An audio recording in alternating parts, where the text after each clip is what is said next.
Is the Bible sexist? Well, this is a claim that we hear quite often, but I think there's a couple of things we can think through when we are trying to decipher this question. So the first thing we need to bear in mind is this question has to be grounded in creation. So we know from Genesis that women and men were both created in the image of God, which gives them equal worth and dignity in God's eyes. And so we have to start there.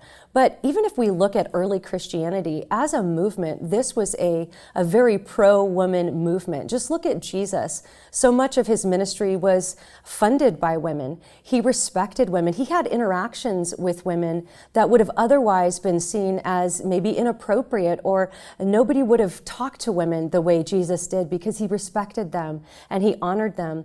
The Apostle Paul, even in the first century Roman world, typically men were not held accountable sexually, whereas women were. They were expected to be chaste. Men weren't. Yet Paul elevated women by expecting men to be held to the same standard.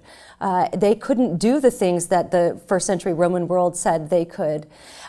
Christianity as a movement was a movement of women. In that culture, often if a woman had a baby and it was a girl, they would leave her out to die, or even abortion was a big issue. But it was the Christians who would adopt the baby girls and respected them and honored them. And it was such a movement of women. So overall, we just have to remember that women have the same value and dignity and worth in the eyes of God that men do, and the Apostle Paul and Jesus both respected and honored them.